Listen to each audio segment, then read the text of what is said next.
This is Geoffrey Arend as we recall the greatest aviation historian, Ronald Edward George R.E.G. Davies, curator of air transport at the National Air and Space Museum in Washington, who died Saturday, July 30th, 2011 in Shaftesbury, England, at 90 years old.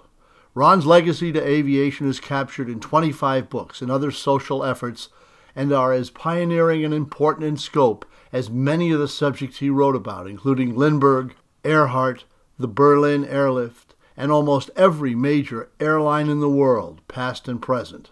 Although we were friends and colleagues and even tackled a few projects together during our 3 decades, the last talking session we had was inside Ron's apartment in McLean, Virginia, in 2010. For no particular reason other than my need to capture moments in both words and pictures, I had brought along a small digital camera. I recorded the entire 90-minute conversation, never knowing that this scrap of footage would be the last ever taken of my dear friend.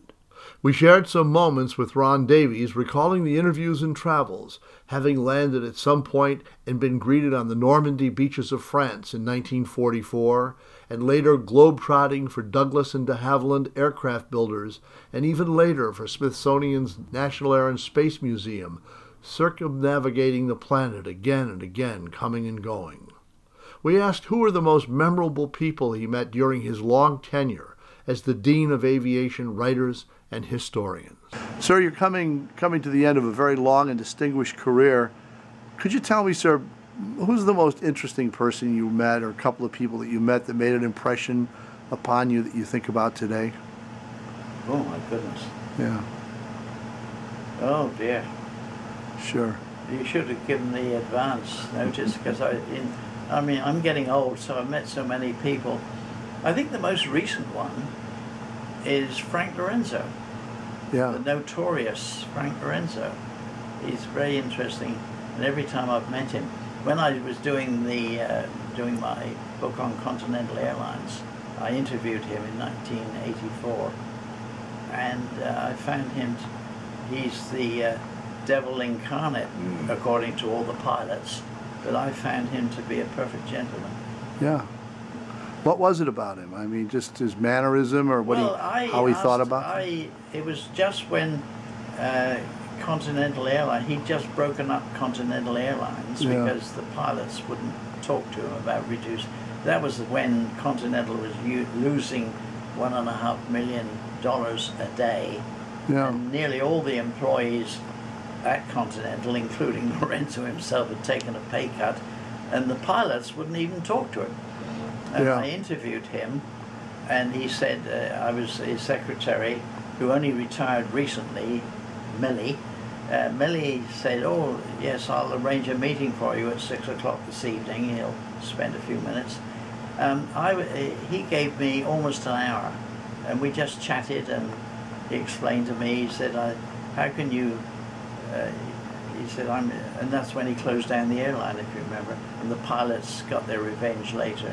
yeah. But, and I'm going to interview him again at his ranch up in New Jersey soon.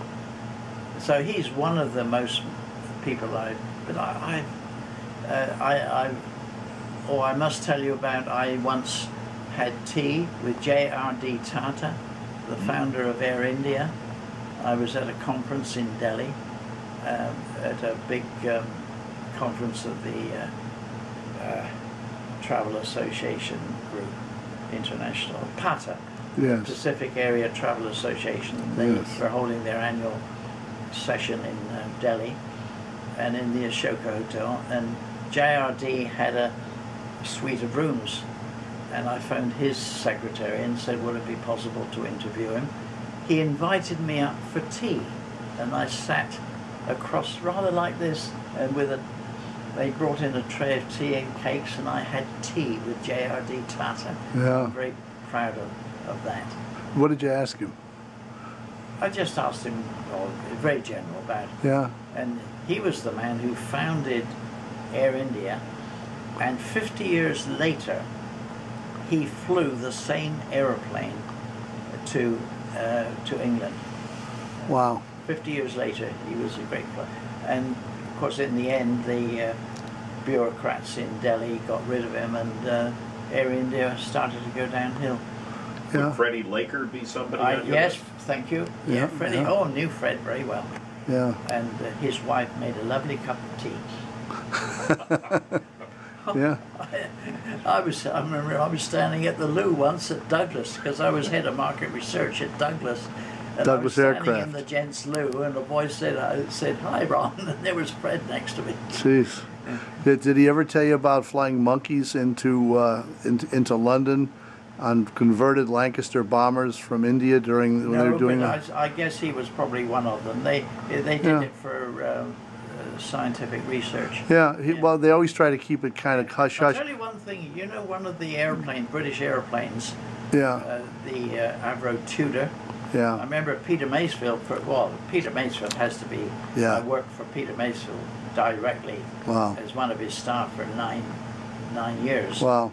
And I remember at the ministry in 1947 when the Tudor they were trying to resurrect it. And he came into the office and we were talking about it. And he said, "I know two things about the Tudor. I do not know which is the ruder." And Yeah. my picture is in Sir Peter Masefield wrote his book, and before leaving BEA, where he was the head man of what you call a president, he had a picture taken of all his staff, and I'm in that picture. Yeah. So Peter Masefield and Freddie Laker. I must mention Clarkson. Richard Clarkson. Oh my goodness, yes. He was the chief aerodynamicist of de Havilland and I came theoretically under him.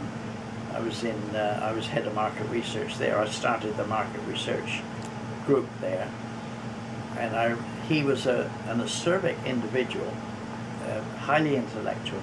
He did all the beautiful aerodynamics of those beautiful de Havilland aeroplanes, and he used to ride ride to the hounds, but he was known. You had to be careful with him. He was a very he couldn't stand fools gladly. Mm-hmm. He couldn't stand many intelligent people gladly either. And I always remember at one meeting, I was quite junior. I was a manager, but I went to a meeting once to discuss some esoteric subject about a new aeroplane, and there were about 4 or 5 directors at his meeting. We all sat round a table, and after about 3/4 of an hour discussing this, he said, "Right, let us sum up our conclusions," and he asked each one of us. We went round the table one by one and asked what they thought, and I was the last one and the most junior, and by the time it got to me, everybody else had already said what I was going to say.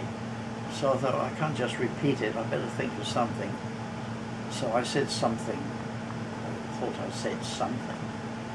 And there was a long silence when old Clarkson, you didn't dare interrupt his long silences.